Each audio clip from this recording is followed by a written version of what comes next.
എടാ എടാ എടാ നീ കൂടുതൽ സംസാരിക്കണ്ട. നിന്റെ വീട്ടിൽ വന്ന് കാശ് മേടിക്കാൻ എനിക്കറിയാം. എന്തോന്ന് എടാ നീ മേടിച്ചപ്പോ ഇങ്ങനെയൊന്നും അല്ല പറഞ്ഞത്. വച്ചിട്ട് പോടാ. എടുക്കടാ, നീ എടുക്കടാ, റെക്കോർഡ് ചെയ്തെടുക്കടാ. വച്ചിട്ട് പോടാ. നീ എവിടെ മുതലാളി എന്നല്ലേ വെച്ചിട്ട് മുതലാളി എന്ത് പറ്റി മുതലാളി? കാശ് വെച്ചപ്പോളേ അവൻ തന്തക്ക് വിളിച്ചേക്കണം. മുതലാളിയാ?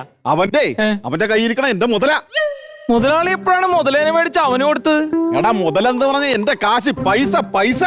മുതലാളി മുതലാളിയുടെ വണ്ടിയുടെ പുറകിരുന്ന് എനിക്ക് ഛർദിക്കാൻ വരൂട്ടാ. അതെന്താന്ന് വെച്ചാലേ നിനക്കേ വണ്ടിച്ചൊരുക്കുണ്ട്. വണ്ടിച്ചൊരുക്കൊന്നുമല്ല, ഈ രൂപയുടെ നാട്ടം കാരണം എന്തൊരു നാട്ടാണ്. ഇടയ്ക്ക് ഇതൊന്നും അലക്കിക്കൂടെ മുതലാളി?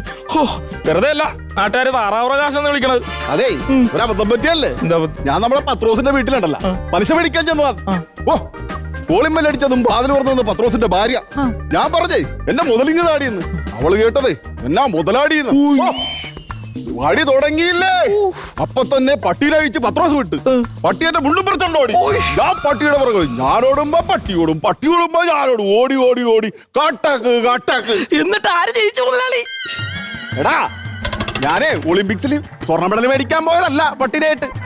അവിടെ നിന്ന് ഞാൻ നേരെ ഓടി അടുത്ത ആറ്റിലേക്ക് എടുത്തോളൂ. ഒറ്റ ചാട്ടം. ആറ്റിലാണെങ്കില 150 താറാവും. 3-4 ദിവസം തൊട്ട് പട്ടിണി കിടക്കണ താറാവല്ലേ, മുട്ടയിട്ട് പോയില്ലേ. അല്ല ഞാൻ അവിടെ നിന്ന് ഞാൻ നേരെ ഉടുതുണിയില്ലാതെ നേരെ തോട്ടി കൂടി തെക്കോട്ട് നീന്തും വേണ്ടല്ല. കരക്കുന്ന പിള്ളേര് പറയണേ ജലകന്യകവന് ജലകന്യകവൻ. എന്നിട്ടേ കയ്യിലിരുന്ന പച്ചമടൽ എടുത്തിട്ടുണ്ടല്ലോ തലക്കിട്ടടിച്ച് ചെവിളി ചവിട്ടി തത്തിക്കളഞ്ഞില്ലേ. ഒരാൾക്ക് അങ്ങനെ തന്നെ വേണം. എന്താടാ? അതൊന്നുമല്ല. പിന്നെ ഒരാളൊരു കാര്യം പറഞ്ഞ, നമ്മുടെ സുധാകരനെ ഉണക്കമടലെ ചവിട്ടി തളർന്ന് കിടക്കണേ അറിഞ്ഞ? നിസാരം ഉണക്കമടലെ ചവിട്ടിയപ്പോ അവൻ തളർന്നു പോയാ.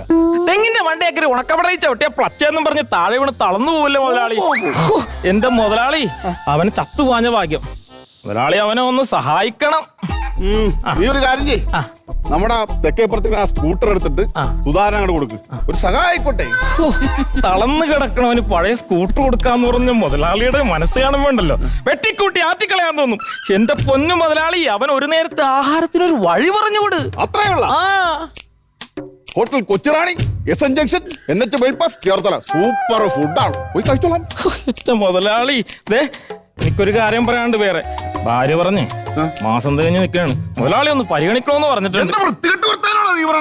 നിന്റെ ഭാര്യ ഞാൻ കണ്ടിട്ടൂല, ഞാൻ ആ വഴി വന്നിട്ടില്ലല്ലോ. മുതലാളി അതല്ല, എനിക്കൊരു മാസം തികഞ്ഞ് ശമ്പളം കിട്ടിയിട്ടില്ലല്ലോ. ചെക്ക് ബുക്ക് വന്നേക്കട്ടെ, നിന്റെ ശമ്പളം തന്നേക്കാം. ചെക്ക് വന്നാലും ബുക്ക് വന്നാലും എനിക്ക് എന്റെ ശമ്പളം കിട്ടണം. എടാ പറ്റുണ്ടോ നോക്കണ്ടേ? തെറ്റുണ്ടോ നോക്കാൻ ഞാൻ പരീക്ഷ എഴുതണം. എടാ പറ്റി പറ്റി. എന്റെ മുതലാളി എനിക്ക് വയ്യ, എനിക്ക് ഇവിടെ നിൽക്കാൻ വയ്യ. എന്റെ ശമ്പളം തന്നെ എന്നെ പറഞ്ഞു വിട്ടേക്ക്. നീ 40 ശമ്പളം എന്ന് പറഞ്ഞു. ഞാനിട്ട പൈസ നീ കൊണ്ട് ബാങ്കിലിട്ടായിരുന്ന. പിന്നെ ഞാൻ സെക്യൂരിറ്റിയുടെ കൊടുത്തില്ലേ? സെക്യൂരിറ്റി അടക്കാൻ തന്ന പൈസ അല്ലേ? അത് സെക്യൂരിറ്റിയെ കൊണ്ട് കൊടുത്താ? ഞാൻ അവിടെ നിന്ന സെക്യൂരിറ്റിയുടെ കയ്യിൽ കൃത്യമായിട്ട് കൊണ്ടുപോയി കൊടുത്തിട്ട് പറഞ്ഞില്ലേ സെക്യൂരിറ്റി ഇടണം. എടാ ഇപ്പൊ സെക്യൂരിറ്റി അവിടെ ഉണ്ടാ? സെക്യൂരിറ്റിയോ? എടാ കാല